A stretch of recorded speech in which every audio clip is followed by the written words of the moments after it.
جس سے انسان متاثر ہوتا ہے، اس کی ایک قسم وہ ہے کہ جو ہمارے ارادہ اور اختیار سے باہر، اللہ کی مشیت سے، اللہ کے اذن سے، اللہ کی مرضی سے آتا ہے۔ اس کے لیے ہمارا کام صرف برداشت ہے۔ جو شے بھی ہمیں برداشت کی صلاحیت عطا کر دے وہی اس کا علاج ہے۔ جیسے آپ کو معلوم ہے کہ بخار بہت تیز چڑھا ہوا ہے، اس کی دوا نہیں ہے اسپرین یا کوئی اور پیراسیٹامول بخار کی شدت کو کم کر دے، وہ کوئی علاج نہیں ہے۔ علاج تو ہوگا اگر معلوم ہو کہ کون سے جراثیم ہے، کس کی وجہ سے ہے، اس کا صحیح اینٹی بایوٹک کون سا ہے وہ دیا، وہ علاج ہوگا۔ یہ علاج نہیں ہے، لیکن اس کی شدت کی کمی اور اس کے اندر جو احساس ہے جھیل جانے کا، وہ انسان کے لیے آسان ہو جاتا ہے۔ یہی مضمون آیا ہے سورہ حدید میں بھی، ما اصاب من مصیبت فی الارض ولا فی انفسکم، یہاں کھول دیا اس مضمون کو۔ میں نے عرض کیا تھا نا کہ یہ آفت سماوی بڑے پیمانے پر بھی ہو سکتی ہے، زمین میں یعنی زلزلہ آ گیا، فلڈ آ گیا، طوفان آ گیا، ولا فی انفسکم، خاص تمہاری جان میں، تمہیں بخار ہو گیا، تمہیں ٹی بی لگ گئی، تمہیں کوئی اور بیماری آ گئی، تمہیں کینسر ہو گیا، معاذ اللہ ہوتا ہے، آخر ہوتا ہے دنیا میں، انسانی زندگی کے ساتھ یہ ساری چیزیں لگی ہوئی ہیں۔ لیکن یہ چیزیں ما اصاب من مصیبت فی الارض ولا فی انفسکم، نہیں پڑتی تم پر کوئی پڑنے والی کوئی مصیبت، کوئی تکلیف، نہ پوری زمین میں بڑے پیمانے پر، نہ تمہاری جانوں میں انفرادی سطح پر، الا فی کتاب من قبل ان نبرأھا، مگر یہ کہ وہ تو ایک کتاب میں، کتاب اللہ کے علم کی کتاب، ام الکتاب، اس میں پہلے سے درج موجود ہے۔ یہ الٹ اپ نہیں ہو گیا، یہ اچانک نہیں ہو گیا۔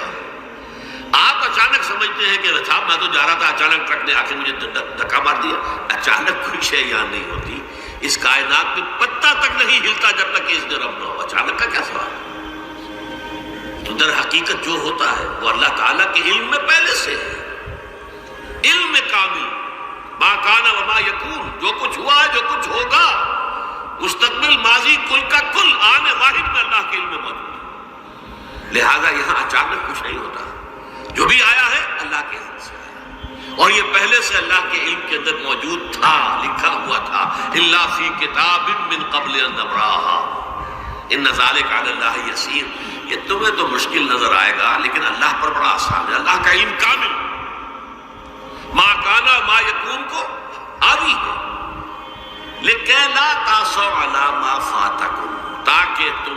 افسوس نہ کیا کرو ان چیزوں پر جو تم سے چھوٹ جائیں، جاتی رہیں، چھن جائیں۔ کوئی موقع تھا ہاتھ سے نکل گیا،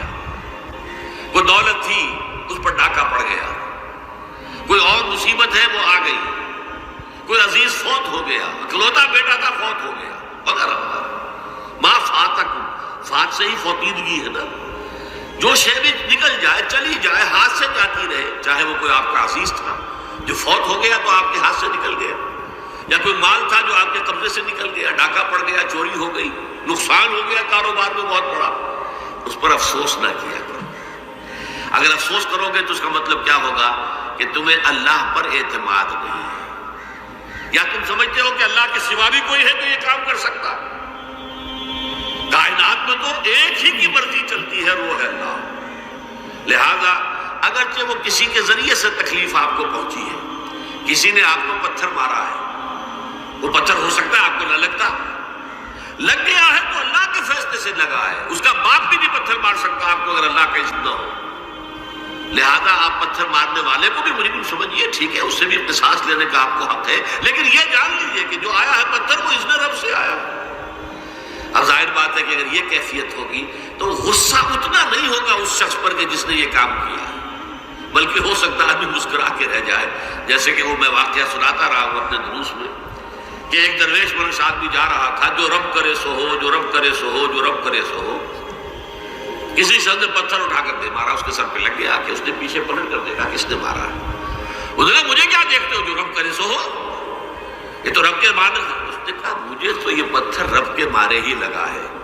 لیکن میں دیکھ یہ رہا تھا بیچ میں کس کا منہ کالا ہو گیا،